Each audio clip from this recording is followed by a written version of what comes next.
Unscripted, unshackled, uncouth. What you're about to hear is for more mature audiences only. It's Miguel and Holly, Uncensored.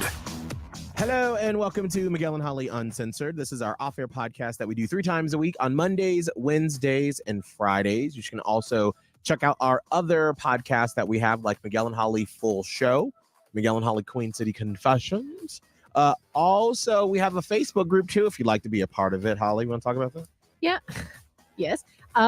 It's basically this place where you can go to have discussions on things that were said on the podcast, or if you just have questions or whatever on the show. And so if you type in Miguel and Holly Platypus Posse, it'll pop up. The quick tangent about what was super embarrassing is that like a professional was trying to tag the Miguel and Holly show in a Facebook post, and the only thing that would come up was the Platypus Posse page. Interesting. So that was embarrassing. Awkward. And she's like, "Is this it?" I'm like, Ooh, no. And I mean, I even took her phone and I'm like, let me see if I can get it for you. I couldn't. Oh, that's awkward. I was like, just don't tag it. No. It's fine. We don't need it. It's fine. We need it. Yeah. So make sure to check that out, please. We'd love for you to participate in that. Also at the end of this podcast, the audio version, not on the video, I'll be doing an interview with this newer artist that's coming here in studio. Is her name, you pronounce it Dasha? Okay. Mm-hmm. Do you know how? Or are you just saying? No, I'm just saying that, but I'm pretty sure. I would assume Dasha. No? Dasha? I would assume so. This is always what the awkward part when it's like a new artist and you're like, I didn't know we needed to do this, but let me pull up hold on a minute. All right, we're looking it up just to see. Hold on. But yeah, I'm going to do a quick little interview with her that'll be at the end of the podcast, so you can check that out. She's a country artist, I believe. Yes. Okay. Yeah, because she's playing on the Cat, our sister station. Yes. Mm-hmm. She's 24. So yeah, that'll be interesting if you're in the country music world and you like that sort of thing. That'll be at the end of the podcast. Mm-hmm. Did you see Holly?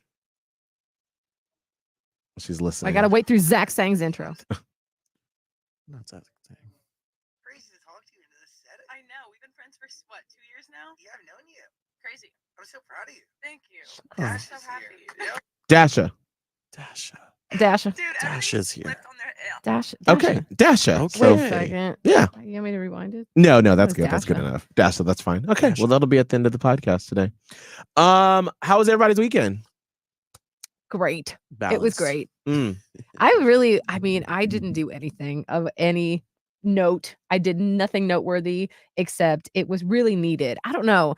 I felt like it had been like over a month that I'd had a kid-free weekend that I was able to just chill out at home for. Mm-hmm. And so I took full advantage.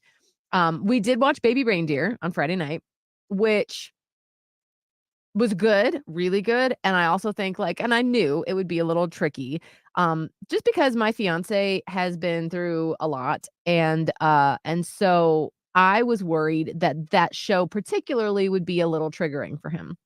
And I've been broaching the topic for like 2 weeks. I dipped my toe in it. I'm like, well, there's this show out.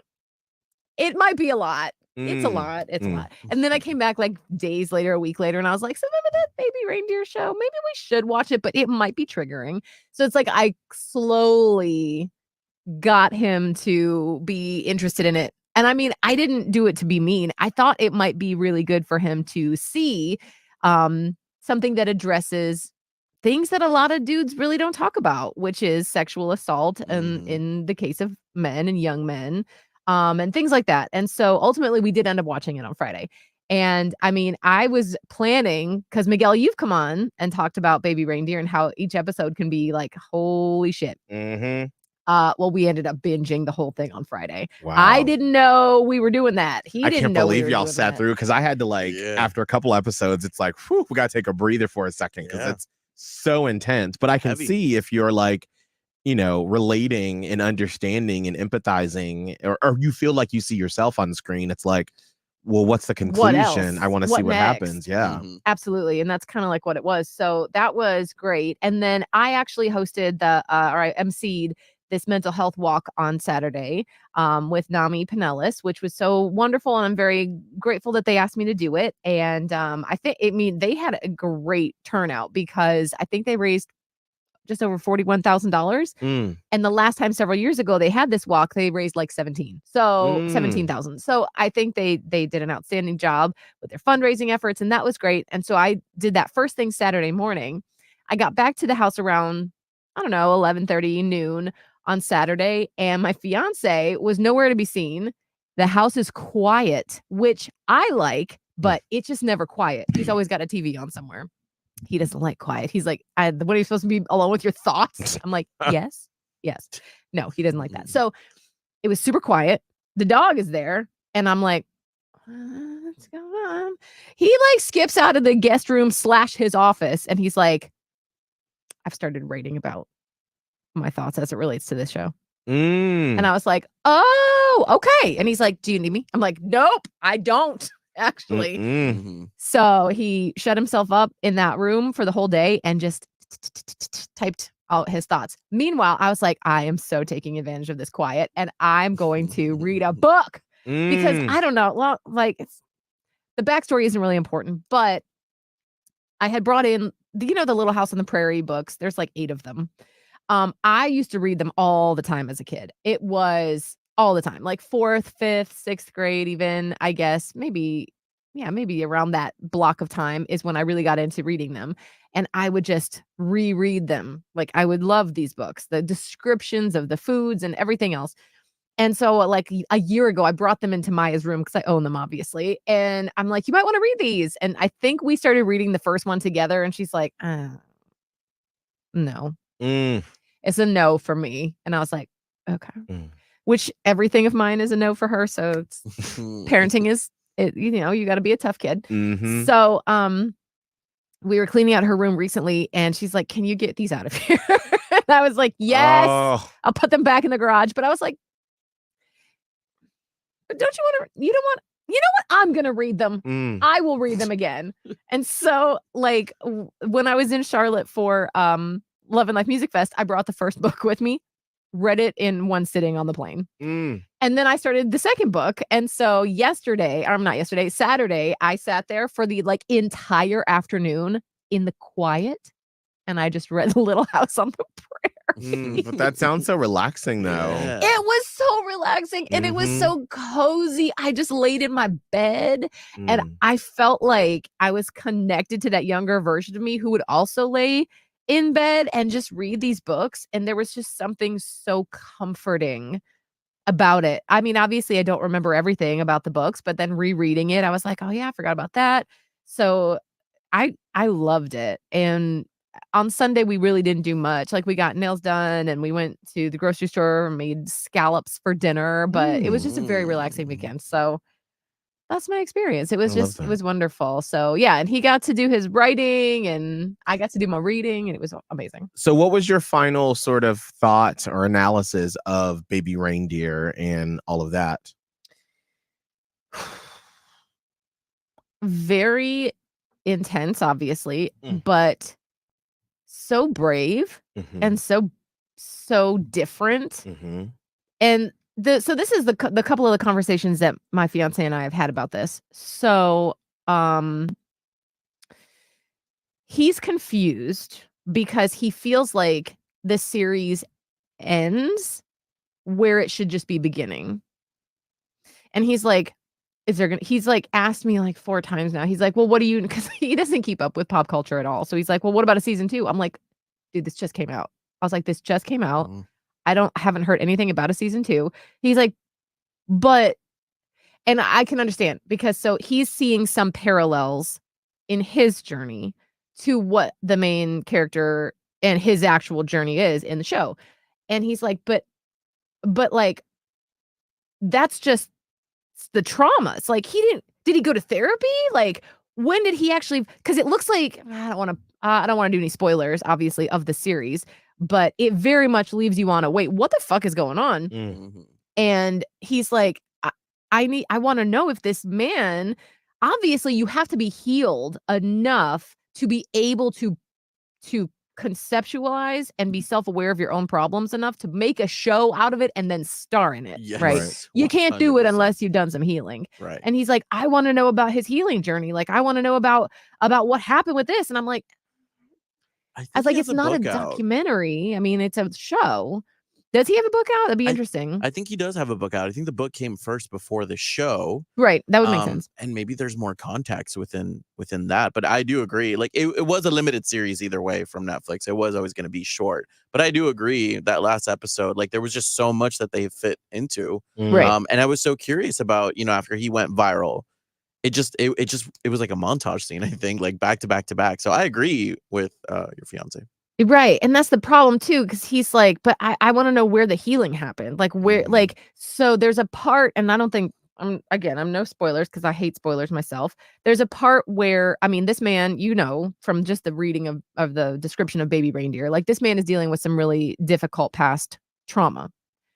And there comes a breaking, because I mean, even in episode 3, my fiance's like, I'm interested to see where the break is coming.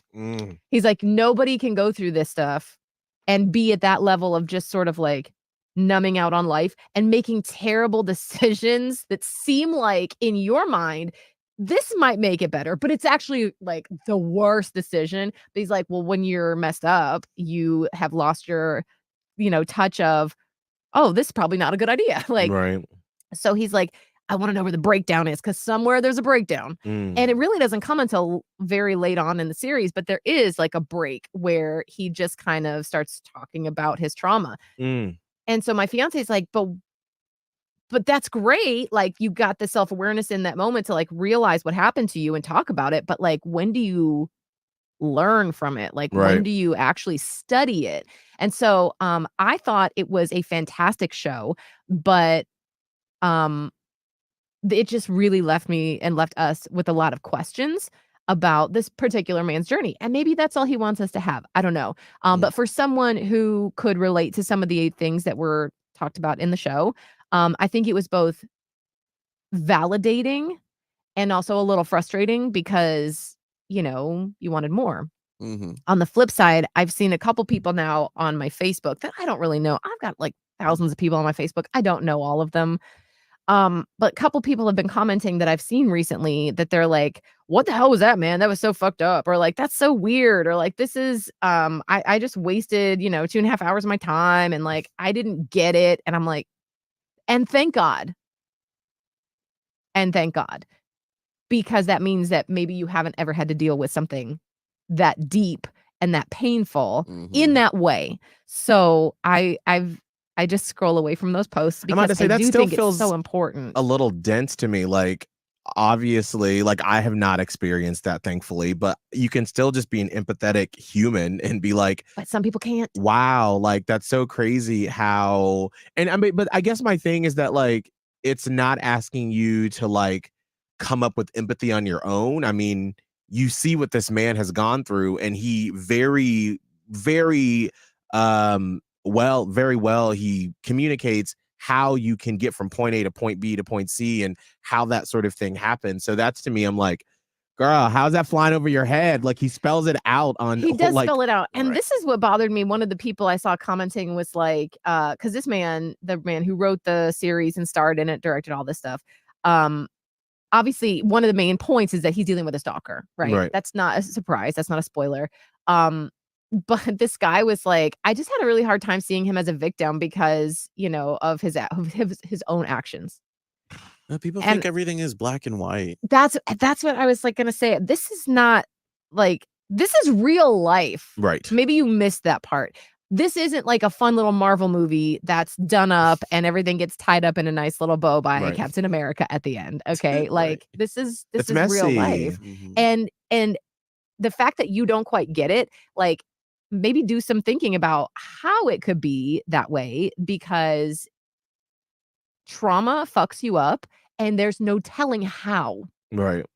Like you don't necessarily get to choose the way in which it fucks you up. It just fucks you up. And so I thought it was so brave and so wonderful that this man put this out. We got stuck in a little bit of it because once my fiance typed out a lot of typing on it, I think he was just flipping it over and over and over in his head yesterday, which was Sunday. So he's just it takes him a long time to process things, I think, sometimes. So I think we'll probably be dealing with this for the next week. at I my feel house. like whenever you find something that speaks to you, like I remember one of the first books I read in high school about like the coming out process and like being made fun of about being gay, but you're not ready to be out yet. This is one of my favorite books. I talk about A Density of Souls by Christopher Rice. This is Anne Rice's son. He wrote this when I was like a freshman in high school. I remember. And I remember when I like I got the book and read it. I read it like in a day, the fastest I've ever read a book before. And I remember it was so impactful that like I slept with it underneath my pillow because I had never felt so seen before like that. And I was just like, oh my gosh, like this is what it's like. But then it's also possible to, you know, be happy. But it's, you know, a novel, a fiction novel. So it's also a little twisty turny with the like crazy ass ending. And you're like, well, that's fucked up. But still, like the process of it was like you just felt seen. And so I understand it. I remember like in high school and college, like I used to read the book once a year. Just as like my like go As a back into the reminder. world. Yes, Yeah. absolutely. So I totally get that. When you like something like that and you feel seen, you just want to keep going back into that world. Do you Yeah. highlight little portions in the book, or you don't even touch your books like that? I did. Well, I've loaned it out. I've had several versions of it because I thought it was so good that, and then I worked at Barnes and Noble in high school and college. So I would always like buy different editions and I would give it to people because I loved it so much. So A Density of Souls by Christopher Rice, one of my favorite books of all time. Kelbin, how was your weekend? Balance, like I said, there was some calmness, there was some chaos. I think Friday was pretty chill. We worked, went back home, and now that RuPaul's Drag Race All Stars is on Paramount, the episodes come out at midnight. But you know damn well on Thursday I'm not going to stay up to watch the episodes. Right. Better not be. So you try to risk or avoid all the spoilers on Twitter before you get home. And for some odd reason, I don't know, we were done with all of our errands really early. So our friend came over at like 5 and he was like, let's watch. And I was like, this is really fucking early. I was like, all right, fine. So we did that. Uber Eats had a 65% off coupon. Oh. So bitch, we went in on some Wingstop, had a really great time. We watched the show. And I think my friend left at like 8 or 9. And that it was kind of lovely. Like, not that we don't appreciate or like having him around, but it was such an early Friday night that I felt it like I went to sleep at like 10-ish, which is very weird on a Friday. But also probably very relaxing. It was, yeah, I woke up very refreshed. Saturday happened. We went to the farmer's market. That's kind of like our new tradition, almost, in a weird way to call it that. But yeah, I love a good farmer's market. Yeah, we just walk on over, and it's really relatively really close to where we live. So we went. We found, I guess we met some new. I don't know if they're farmers actually. We saw a few vendors, some new vendors now that come on Saturdays, and the name was KO Ken, which, if you don't know, if you don't watch Dragon Ball Z, that's like a Super Saiyan, a pre-Super Saiyan form. And so I saw that and I was like, how weird, is this a Dragon Ball Z reference? Well, either way, we went up to them and they were selling duck eggs. And I don't know if you guys have ever tried duck eggs before. No. But I was very wary. I was like, I don't know about this. So I had asked them about it and I was like, hey, what's the difference? Like, is it more nutritional? How do they taste? And they basically told us as they were talking, which, by the way, they're explaining all of this. I took a big ass sip of my matcha tea and I missed the hole and I spilled all over myself. But because they were a little nerdy and a little weird, I didn't feel embarrassed. So I was like, it fucking happens. What can you do? So they kept talking. We kept doing with the transaction. And basically, we went home. We washed the eggs. We tried them immediately. And they were so fucking good. What did you do with them? I fried them. Like just sunny side up type? Yeah, sunny side up. I made mine in a little egg circle. To make How it into big are duck eggs compared to massive? That's why I'm afraid. Massive. Like for some reason, it kind of grosses me out that it's so much bigger. So much bigger.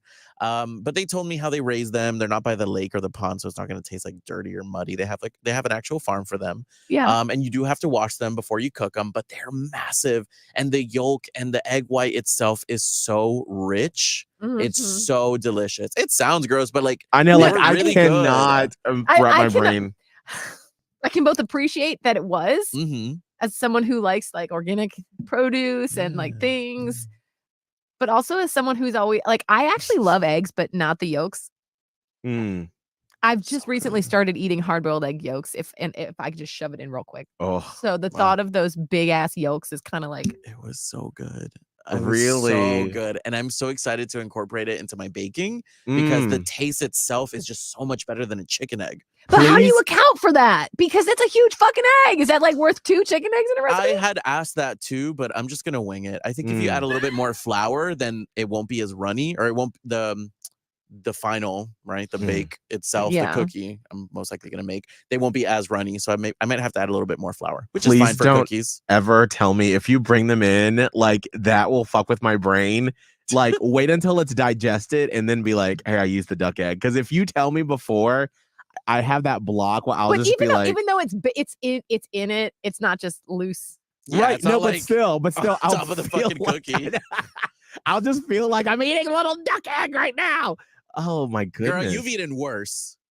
Mm, I mean, I just don't know what it is with stuff like that. Where like clearly I've seen little chickens and we know where they come from, and I've seen chickens, I've seen cows, Bacon. Girl, I right? know you love your Bacon, pigs, but for some reason when it comes to ducks, like I just can't do it. Like I've tried. I think I told the story on the podcast a few weeks ago how our first date with Abe, he ordered duck wings from someplace, and I was like trying to like be like, I'm the adventurous girl, like I will eat these duck wings, Yeah. and I was like, can't do it, can't do it. So sorry, I'm not that person. You need to know this first and foremost. I'm not that person. So good on you. I'm gonna put it on. I'm gonna put it in there, girl, and you're gonna taste it. Don't And tell you're gonna me. like it. You're gonna like it. I know you will, bitch. Oh God, I'm so afraid. Afterwards, big. I met up with some friends. We went to go see The Strangers. Oh, how was Oh it? yeah. It was absolutely awful. Oh. No, I'm just kidding. It wasn't.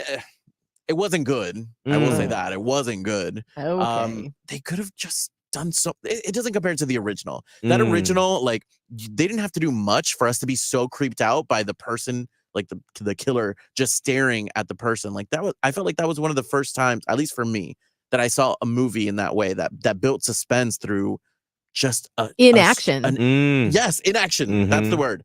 And they kind of tried it with this one with jump scares, but it wasn't the same. I'm not gonna say it's the worst film. Like Madam Web, one of the worst fucking films ever. Like absolutely awful. But this one was just a tad, like just a little notch above it. Not as good either. Don't Wow. recommend it. Wait until streaming. I'm about to say, so this isn't worth, because I was really I'm thinking not of going to be maybe watching that ever. going to see No. it this upcoming weekend. This is when you're cooking and you're not Oh. gonna fucking care. Like it was not good. I don't recommend. Oh, that makes me so sad because I love scary movies so much, Yeah. and so I'm like, damn. But it's also really, I think it's difficult to make good scary movies. Actually, Yeah, seen it it is. all, right? It is. Oh, right? 100%. So some of these people that are just piling out scary movies like that Winnie the Pooh one. I cannot tell you how awful Winnie the Pooh Blood and Honey. Like it was just so fucking bad. Like it's like you didn't even try. It's like when I was in high school and I was in video production class and I had to do a music video and it was to Jill Scott's Let's Take a Long Walk, and it's probably the most god awful thing you've ever seen in your life. That's how that movie was. Like a bunch of high schoolers got some old school video cameras and did I it. said that because I was talking about that in the car like a week ago. I was talking about your recommendations actually, Miguel, because I was like, no, there's this whole I don't even know how we got there, but I was explaining how now there's the Pooh-niverse where they're gonna have like mean Bambi and like an insane Eeyore that's going on a rampage or whatever. And I was like, but Miguel said it was terrible. So, and then like going back to Baby Reindeer, I'm like, no, Miguel said we really should watch this. So I like that's why I kept pushing, because I was like, well, Miguel said it's good. And we came to a conclusion. I came to a conclusion really quickly. Is you are very good, Miguel, at giving recommendations for TV shows and movies. Yes. And I think it's because, and this maybe doesn't sound very good, but I don't mean it in a bad way. Mm-hmm. Programming was your constant companion as a kid. Mm-hmm. So like TV shows, movies, you consumed them because they were your friends. Like Yeah. they were your companion. They Mhm. raised you in some ways. And So you see everything with like reckless abandon, right? You will watch shit that's notably probably going to be bad. Oh, 100%. Just to say you watched it anyway. Right. So I'm like, so the amount of TV and movies that Miguel has watched over the decades, I trust what he says. Now, I know some things that he says are good are not for me. And Right. I have the discernment to know when to know it's not. But I also know what we like of each other's. And I'm like, if Miguel says something's good, damn it, I'm gonna go see that shit. So just a little a tip of the cap to Thank you for you. being a very good movie and TV reviewer. I appreciate that. And I do agree that like I have spent so much time watching so many things that I can tell. I mean, because then there is like a category of stuff that I don't ever post about. I don't, tell anybody because I'm like, it was adequate. And most people don't consume as much TV as I do. And so I'm like, don't waste your time on that. Like, for instance, I watched Friday for a little bit this Kevin Spacey documentary on HBO Max about just sort of like his rise and then his fall. And then like they have people coming forward and saying, here are all the things that he did that we hadn't heard about yet. And I'm like, it's not as like crazy or eye-opening like the oh my gosh, what was the one that we were all talking about? Quiet on the Set a couple weeks ago with Drake Bell and all that was like explosive. So that's something that like I watched and I was like, okay, I got a little bit more insight into Kevin Spacey. And then also just remembering how popular he was in the early 2000s and late 90s. Yeah. Like he was that it guy for a little while, which is very crazy now to think about because he's just an interesting, different type of guy and how in the closet he was. But anyway, so yeah, that's something that I'll never like be like, oh, y'all should go watch that. But Baby Reindeer, absolutely. And the show that I'm going to recommend once it's done, because I usually wait until like a show, Mary and George on Stars with Julianne Moore and the new It guy, Nicholas Glitzine or something. He's like the new It guy. But see, you know this and we don't know this. Right. But he was in that movie with Anne Hathaway on Amazon Prime where he plays like the Harry Styles character. It's a cute romantic movie, very like early 2000s rom-com type stuff. But this show, Mary and George, with him and Julianne Moore, like Julianne Moore was made to play this character. And it's basically about King James from the 1600s who you love a time show. I do, girl. I love me. You love a period piece. I do love period pieces, girl. And Abe has been in this show too, where King James in the 1600s had his wife, the queen, but he also had male companions, and it was like well known, like at court and everything. And so Julianne Moore's character is trying to get their family above, like to punch up a couple of levels up in society. And so she's trying to push her son to get in front of the king so he can sort of seduce him, and then they can sort of work their way up into the inner circle. And Julianne Moore, it's just she's so good at playing a callous bitch.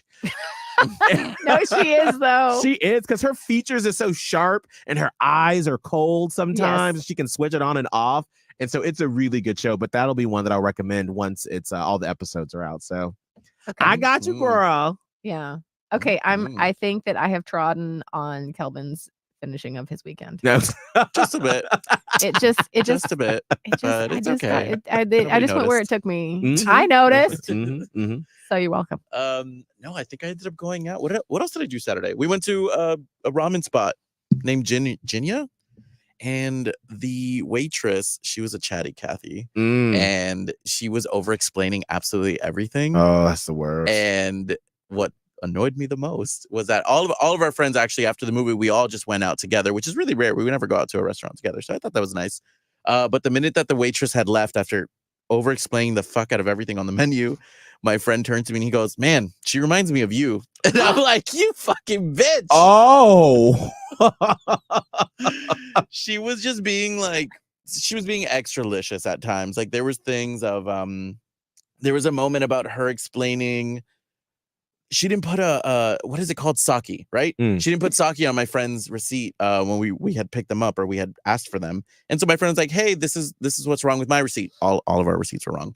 And she picks it up and she's like, I would not just add something. Like, I'm just like not going to charge you for it. Cause like you go to the back and then you do this. And we were like, "Girl, we don't need the whole thing." You're like, just stop. She was just being nice. She was being so nice. And I was like, you know what? Good for her. I appreciated it. And how much did you tip? We all do 20. Okay. Yeah, we all do 20. Okay. But yeah, she was overdoing it a bit. It wasn't annoying to me, but then again, I'm being compared to her, so it's fine. But was it annoying to other people? It wasn't annoying. She was just being like she was being Gen Z over explaining, like being like cool girl. Right. Like, oh girl, like don't worry about it. So that's what she was being like. Gotcha. Then I went out. Surprisingly, I got convinced to go out, even though I was starting to get real cozy. Oh.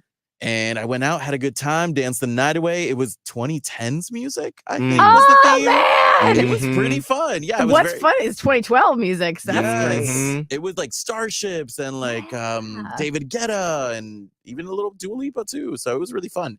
And then Sunday, just lazy. I was a little hungover, I'm not gonna lie. But pretty lazy day. We started Miguel's recommendation Hacks, and I absolutely fucking love it. It is so funny. And I don't like comedy shows like that, to be quite honest. Like, you have to be mean in order to make me laugh. It has to be like a read sort of thing, kind of like on Drag Race. But this show is just written so well. It's so funny. And the punchlines always work. It's a great show. So thank you for that. Absolutely. Jean Smart is such an amazing actress that has not gotten her flowers like she should. So I'm so glad that now she finally is. She's won, I think, 2 Emmys for her role playing Deborah Vance on Hacks, and it's on HBO Max. So good. And about your waiter thing, we had a waiter like that at a steakhouse place a couple years ago when Abe took me for my birthday, and he went through not just the specials on the menu, he went through the entire freaking menu, and I was like, are you really going to keep going down each item? We can read. Was it at Burns though? No, this was here in because I was Charlotte. like, they kind of do that at Burns, but their menu isn't super like it's long, not. and It's so not. that makes sense. Right, but this was at a steak place in Charlotte that didn't probably need it. No, I was like, tell us the specials, and then every time he would come over, I'd be like, oh, here we fucking go, and he would be talking for like a full minute and a half, and then it was like trying to tell jokes that aren't funny, and I'm always going to give you a courtesy laugh. I know. I can't stand when someone's trying to be funny and nobody laughs. I will always at least give you a right through the nose. And then Abe does not give a courtesy laugh, and so Abe's just like, oh. So then I have to the whole time. And then my face starts to hurt from doing it, and now I'm mad because I'm like, I want to just enjoy my fucking birthday dinner. I stopped making eye contact. I'm like, I'm not gonna look at you. Yes, exactly. I have to look down at the menu. I just look Listen, away we're and I'm gonna like, continue. please pick up that Literally. cue, please. So I think at one point when he came over, I was like, okay, we're just going to act like we're in a very deep discussion. And so I was like, in our 2 years of being married, I really feel like there are some, and the guy came over and was like, oh, looks like y'all are busy. And I was like, yeah. So I think that some of the things that we need to talk about, and I was like, I feel like we don't give servers enough credit. Good servers. yes, 100%. Because it truly is a skill and an art. It is, because when you have those servers that are like fun and funny, but they're like in and out, and they're not trying to hover over your table for too long. I mean, and especially like, I feel like it's sort of like being in an Uber driver where they're trying to like talk to you. Yeah. And I'm like, clearly I don't want to do the small talk thing. I don't want to, because I don't know you. And then are you going to naturally reach the end of the conversation when we get there? Or now do I have to like sit in the Uber to let you finish your story when we have arrived? And so I'm like, just don't talk to me. Just don't talk. Or like say like one thing and it's like, haha, and then turn the radio up. That was like the guy I sat next to on the plane. Yes. I was just trying to be a little bit nice, and I'm like, please God, no, please no. And he just, and like there is a time when there is like a natural kind of end comes to a conversation. Right. Everyone is now quiet for at least 2 to 3 seconds. Stop. We're good. End. We're good. That's the end with a stranger. Right. With a stranger, that's the end. Right. When the pause happens, unless you have something so insane. Right.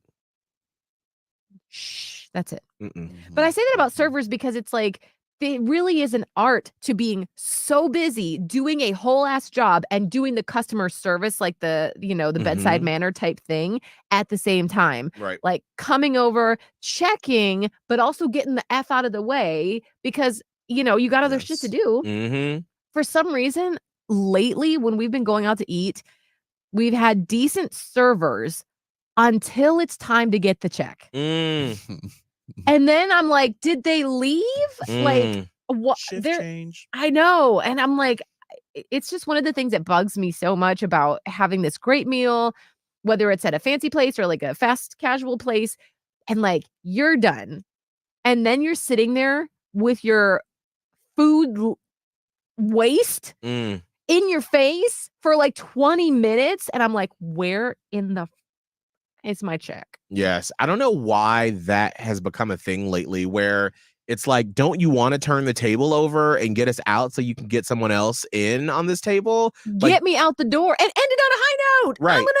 I would like all your flowers for this great tip. Not if I've been sitting for 20 minutes with my food stanking in my face. Yes.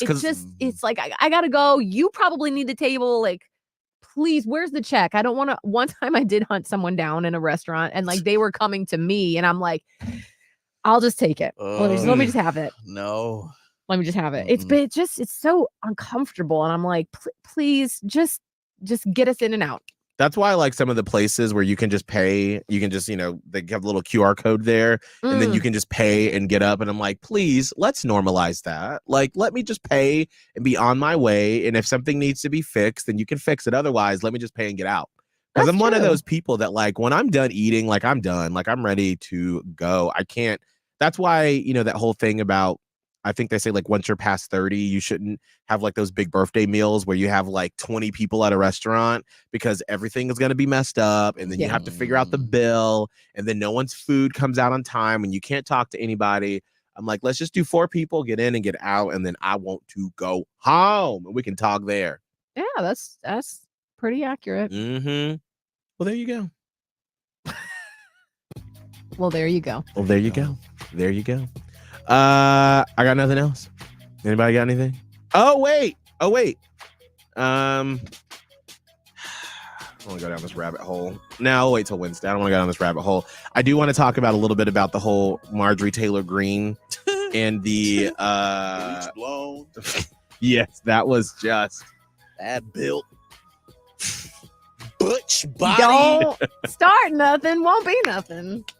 Fiona Don't looking start. ass. Girl. Start nothing. Don't start nothing. Anyway, if you missed that whole, if you just Google Marjorie Taylor Greene, you'll see the clip if you haven't seen it. All right, well, we are out of here for the day. We're back on Wednesday. Don't forget, I have the interview coming up with Dasha. Okay. Say it in a demon voice, like in House Bunny. That's how she remembers. Yeah. Producer Kelbin, what's all of your social media people can find you? At Kelbin Live, TikTok, Twitter, and I'm really just on Instagram, to be quite honest. Holly? Radio Holly on all the things. Mine is Miguel Fuller, Instagram, TikTok.